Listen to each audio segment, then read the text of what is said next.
Muy buenos días, bienvenidos a nuestro tiempo devocional Tu Palabra para encontrar el camino. Hoy es 6 de agosto del 2025 y vamos a continuar con la lectura de la Biblia con la Epístola a los Romanos capítulo 7. Romanos capítulo 7.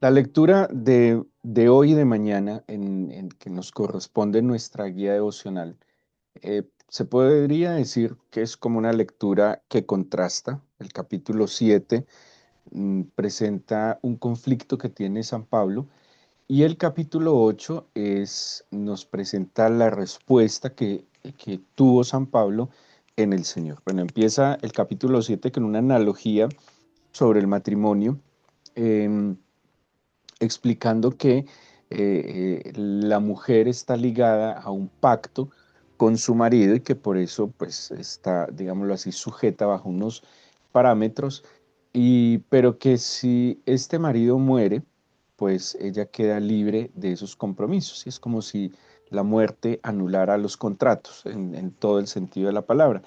Y, eh, y luego va a tratar de explicar un tema de la relación que se tiene con la ley, eh, partiendo, y luego lo va a explicar en el versículo 7, que la ley es buena, ¿sí? O sea, de ninguna manera la ley es mala. em, la ley, de hecho, es lo que nos permitió, y eso lo está explicando o lo va a explicar Pablo en este capítulo, que la ley es lo que nos permitió identificar el pecado, ¿sí? Si no hubiese ley, pues seguramente no hubiese identificación del pecado, no se sabría que es malo. El límite, la ley, la norma, el parámetro, pues le da orden a la vida y nos permite entender que está malo, y es cuando se extralimita a ese límite, cuando se infringe la norma, ¿sí? Ahora, la ley que establece el Señor era para guardar a su pueblo, para protegerlo de sí mismo, y, pero lastimosamente nadie logró cumplir cabalmente la ley, ¿sí? Entonces, en la justicia del Señor, en el parámetro que el Señor establece, nadie alcanza a cumplir ese parámetro, ¿sí? Entonces, ahí es donde va a aparecer en escena el Señor Jesús como la gran dádiva del Padre, quien cumpliría absoluta y cabalmente toda la ley, y en la identidad que nosotros tuviéramos en Él. Por eso en la ley espiritual pues podríamos calificar para acceder a los beneficios del cumplimiento de la ley. O sea, humanamente nuestras propias fuerzas y capacidades, por más que lo intentáramos, no habría manera de que pudiésemos cumplir totalmente la ley. El Señor entonces encarna la ley, y por eso la única manera de vivir en agrado al Señor, hablábamos esta semana, sin fe es imposible agradar al Señor, es lo que dice Pablo en los Gálatas: lo vivo en la fe del Hijo de Dios, ¿sí? Es una vida donde yo me fundo, me identifico de tal manera con Él, que lo que es verdad en Cristo, para Cristo, es verdad para mí. Pero miremos un poco el conflicto que humildemente Pablo da a conocer, un conflicto que seguramente en algún momento hayamos experimentado, y es el conflicto entre mi espíritu y mi carne. Cuando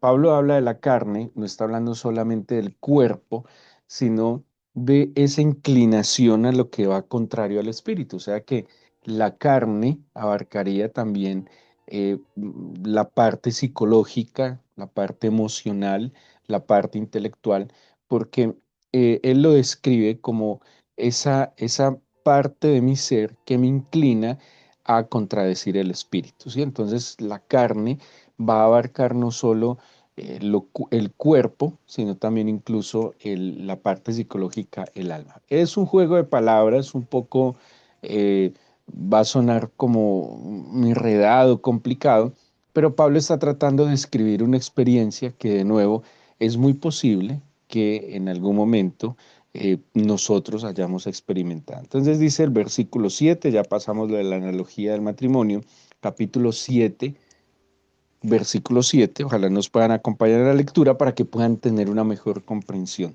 Dice que pues diremos, la ley es pecado en ninguna manera, pero yo conocí el pecado, yo no conocí el pecado sino por la ley, porque tampoco conociera la codicia si la ley no dijera no codiciarás. ¿Sí? Entonces lo que Pablo está diciendo es que la ley define el pecado, ¿sí?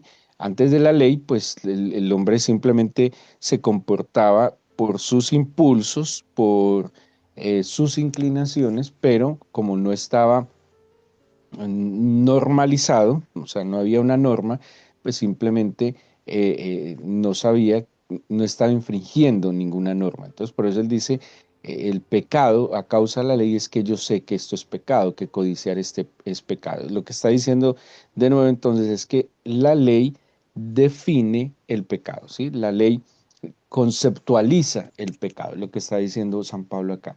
Entonces dice el 8, mas el pecado tomando ocasión por el mandamiento, produjo en mí toda codicia, porque sin la ley el pecado está muerto.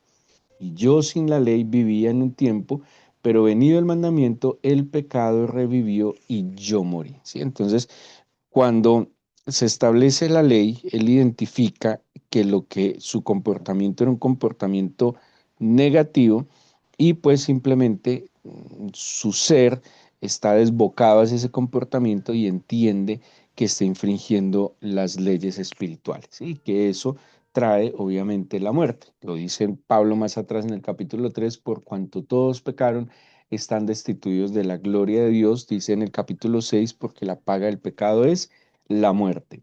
Dice el versículo 10, hallé que el mismo mandamiento que era para vida, a mí me resultó para muerte, ¿sí? Porque el mandamiento, las normas y las leyes están establecidas para protección, para preservación, para darle orden, justicia, equidad y paz a la sociedad.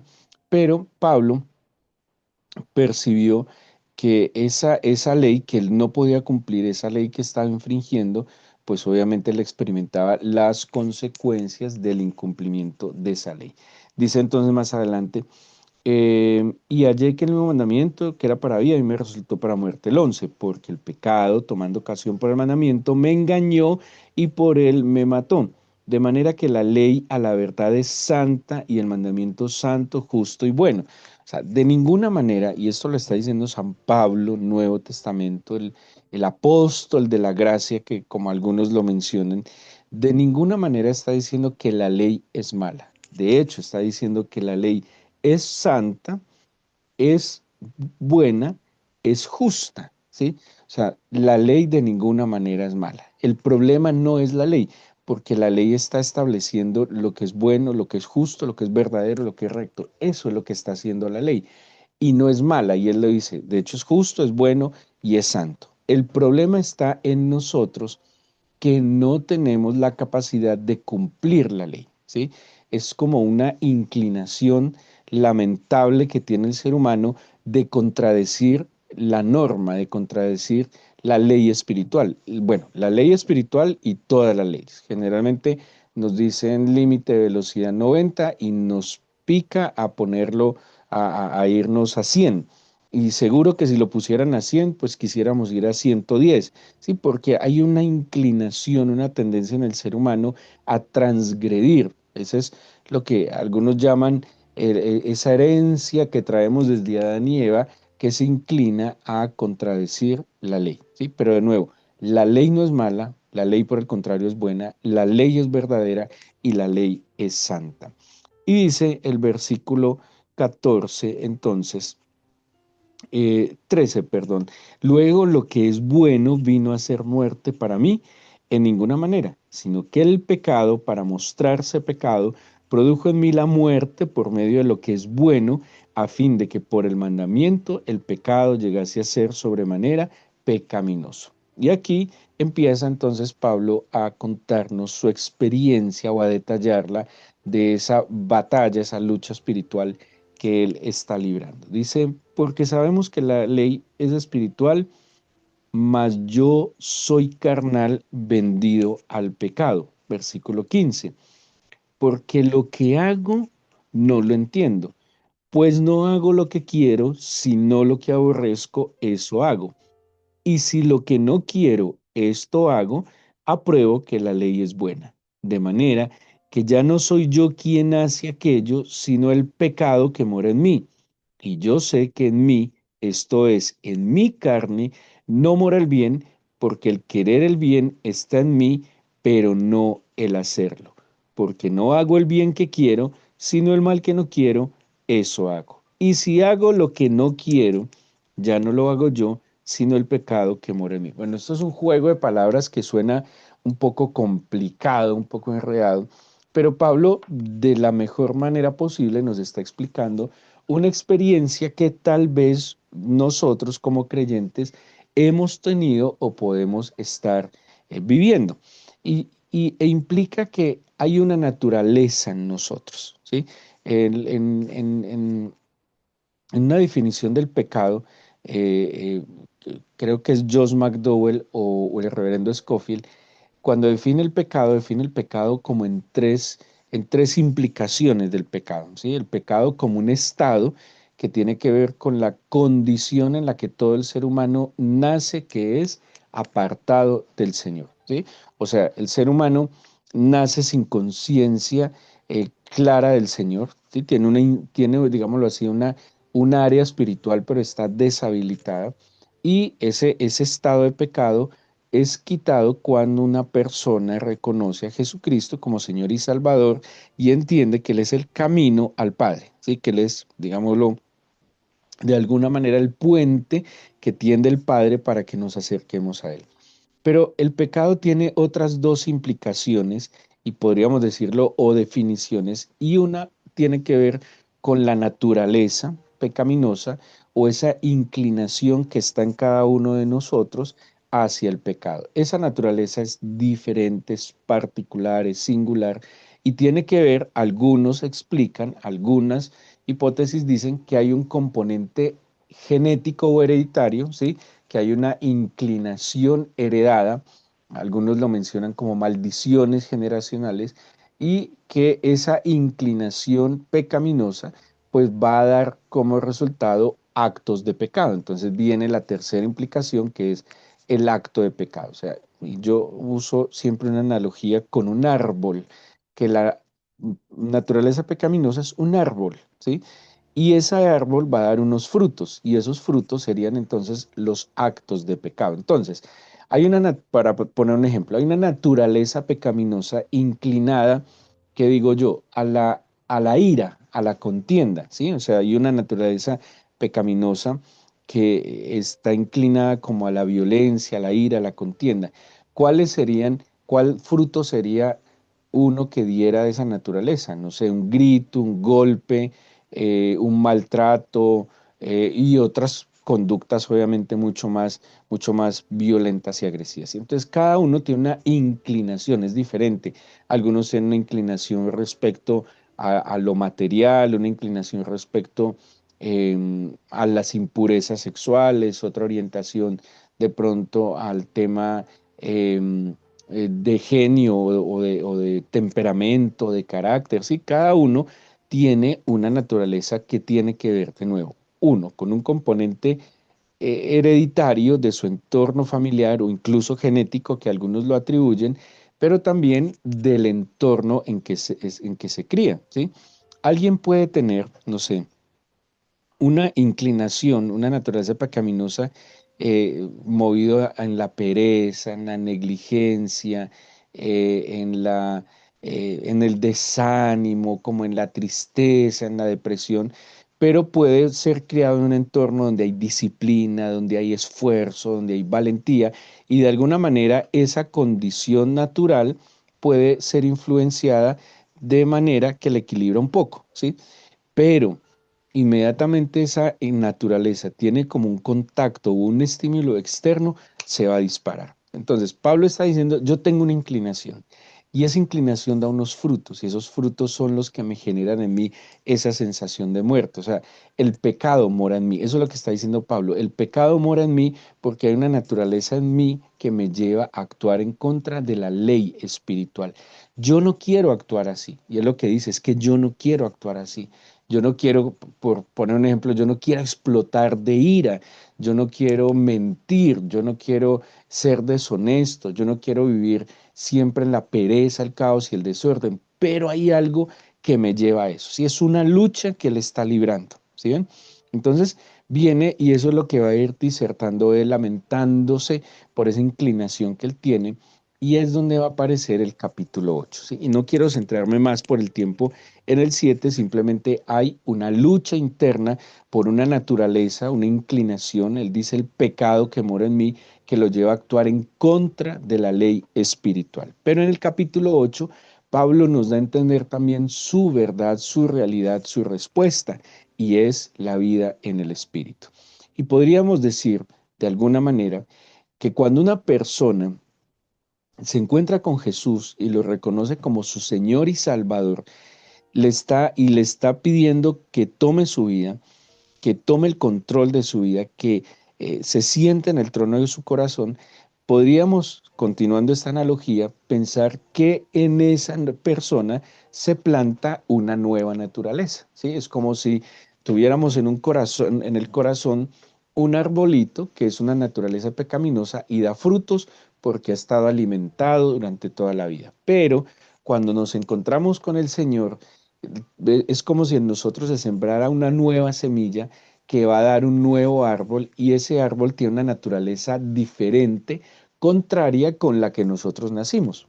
Algunos la llaman naturaleza divina o naturaleza espiritual. Entonces, en mí quedan esas dos naturalezas. Ahora, ¿qué es lo que dice Pablo en el capítulo 8?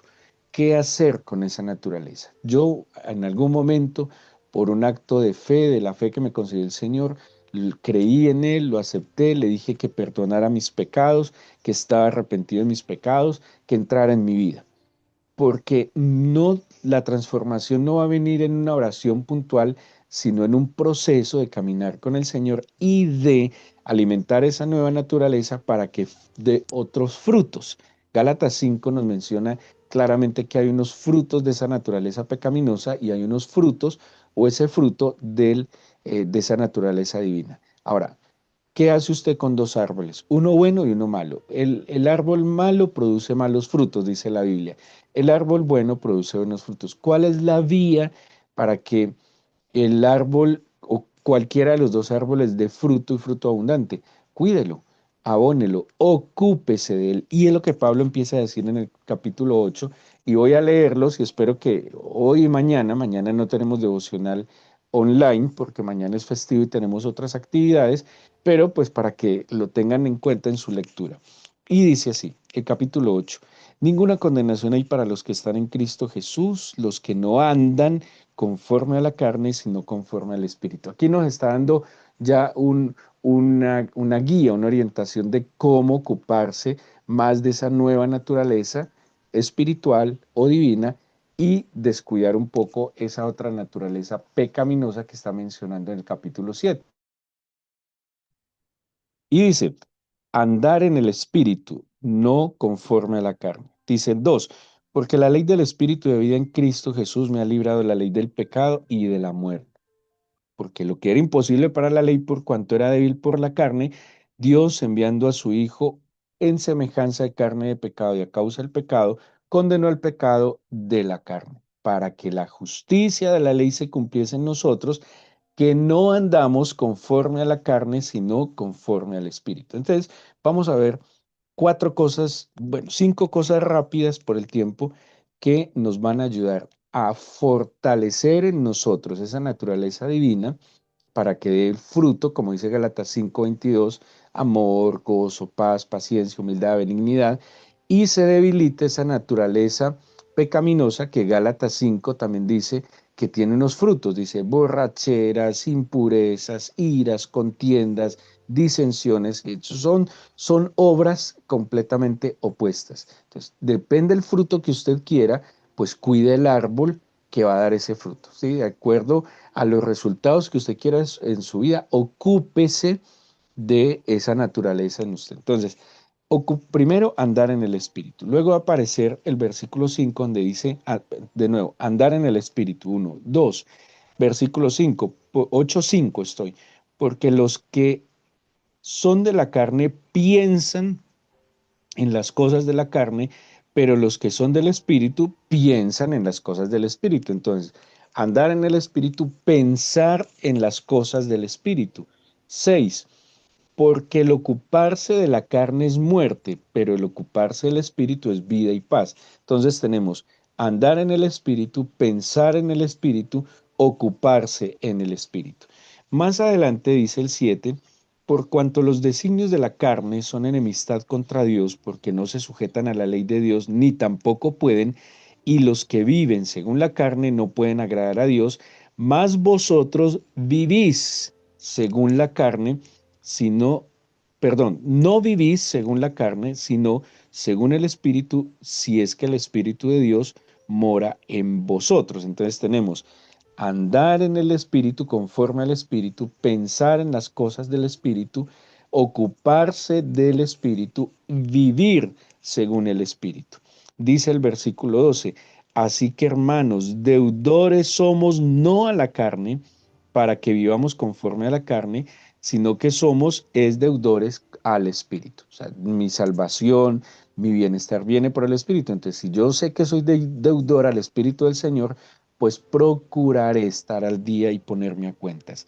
Y el versículo 14 dice, porque todos los que son guiados por el Espíritu de Dios, estos son hijos de Dios. Entonces son 5 cosas. Uno, andar en el Espíritu. Dos, pensar en el Espíritu. Tres, ocuparse del Espíritu.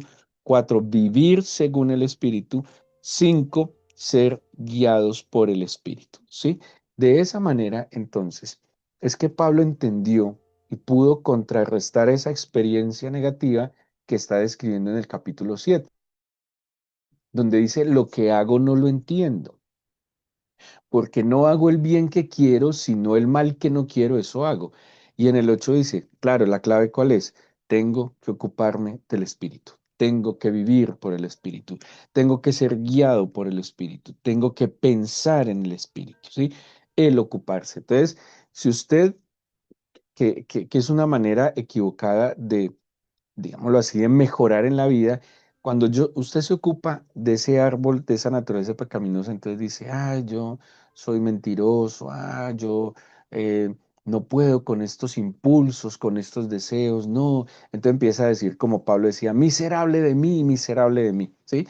Eso es ocuparse la carne, cuando se centra en lo débil que es, en lo malo que es, en lo perezoso que es, sí, cuando se centra siempre en las cosas negativas fruto de la carne. Entonces, yo no puedo, entonces empieza a culparse, a acusarse, a culpar a otros, a acusar a otros, y siempre va a estar en una sensación de déficit, no me alcanza.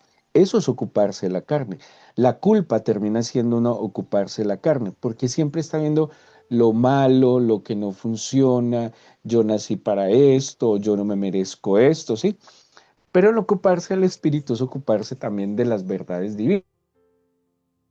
¿Qué dicen las verdades divinas? Dice, tú eres mi hijo, yo te amé, tú eres mío, he dado hombres por ti, naciones por tu vida, yo estaré contigo, pasarás por las aguas, pasarás por el fuego, yo estaré contigo. El ocuparse del espíritu también es ocuparse de lo que el Señor dice de mí. Hay una realidad en la cual yo fui criado, yo nací, que me ha llevado a la muerte, pero hay una verdad que Cristo me concedió vida, ¿sí? Entonces, eso empieza a pensar en el espíritu. Bueno, listo, tengo limitaciones, soy débil, soy frágil, tengo inclinaciones, pero también tengo el Espíritu del Señor que me fue concedido por su misericordia, así que tengo otra posibilidad de asumir una postura diferente en mi vida. Entonces voy a leer más la Biblia, me voy a ocupar del Espíritu, voy a pensar más en las cosas del Espíritu. El Espíritu no está pensando en cortar, entonces vuelvo a la analogía. Si tengo un árbol malo, no es una buena manera y da frutos malos de cortar los frutos malos y desecharlos. Porque si ese árbol tiene buenas raíces, si sigue alimentado, va a seguir dando fruto, fruto, fruto. Esa no es la manera. Asimismo, el espíritu no va a dar frutos si usted pretende forzar los frutos, ¿sí? Lo que tiene que cuidar es la raíz del árbol, ¿sí? ¿Y cómo cuida la raíz del árbol? Ocúpese del árbol. Entonces, descuidemos esa naturaleza pecaminosa, no la alimentemos. La alimentamos con lo que leemos, con lo que vemos, con lo que escuchamos, con lo que conversamos. La alimentamos con lo que meditamos, con lo que recordamos, ¿sí? No, no vale la pena estar recordando, ay, cuando yo hacía esto, cuando yo hacía esto. Mire, el pasado hay que verlo de dos maneras. O para gratitud, porque el Señor nos sacó de una vieja manera de vivir, o para simplemente eh, ver que sin el Señor nada somos. ¿Sí? Hay que mirar es hacia adelante, de la mano del Señor, en mi eterno presente y hacia adelante, ocuparse de lo que el Señor está poniendo hoy aquí. Esa es una manera de contrarrestar los frutos. Ahora, no todos los frutos de la naturaleza pecaminosa los podemos juzgar como inmorales, porque hay frutos de la naturaleza pecaminosa que tienden a la tristeza, ¿sí? A la melancolía, a la depresión, al desánimo, ¿sí? No necesariamente eso son cosas inmorales, pero son cosas que vienen de esa naturaleza contraria a la naturaleza del Señor. Entonces, esto que estamos haciendo de orar cada día, de buscar la palabra del Señor, de meditar en su palabra, de escudriñar las escrituras, de adorar al Señor, de alabar al Señor, de congregarnos, es ocuparnos del Espíritu y eso va a dar unos frutos. Y llegará un momento en que esa naturaleza pecaminosa se va secando, no va a dar más frutos y no va a dar más frutos porque no le prestamos atención, porque no vivimos para esa naturaleza, sino que vivimos para la naturaleza del Señor. Qué bueno cuando mis conversaciones empiezan a girar en torno al Señor. Qué bueno cuando mis conversaciones tienen que ver con conocerlo, aprender y cómo aplicar esas verdades a mi cotidianidad, ¿sí? Es una tarea, es un desafío. Analícenlo, léanlo de nuevo, el capítulo 7, el capítulo 8, pero sobre todo miren la respuesta que da Pablo en el capítulo 8. El capítulo 7 es la realidad, pero el capítulo 8 es la verdad que contrarresta esa situación en la que podemos como creyentes estar viviendo. Lo que es lo bueno, Pablo deduce y concluye que la luz prevalece ante la oscuridad, que el espíritu vence la carne y que la libertad en verdad viene por el conocimiento de la verdad en Cristo. Hoy te presento mi vida y te pido por favor que mi ser, todo mi ser interiorice tus palabras y que si bien estamos librando una batalla espiritual, no estamos solos y es más fuerte tu espíritu y tus verdades que mis condiciones, Señor. Es más fuerte tu verdad que mi realidad. Dame entonces, mi Señor, una medida de fe para poder creer en tu palabra, confiar en tu palabra, obedecer tu palabra, Señor, y ocuparme de lo que es vida. Y de verdad, Señor, creo que debo analizar mis días, en qué están centrados mis pensamientos, cuáles son los objetivos de mis días, de mi vida, a qué, Señor, le estoy apuntando. Y tal vez es muy difícil poder vivir en el espíritu y contrarrestar los efectos de la carne si mis pensamientos están enfocados solo en lo material, en lo físico, en lo que este mundo ofrece.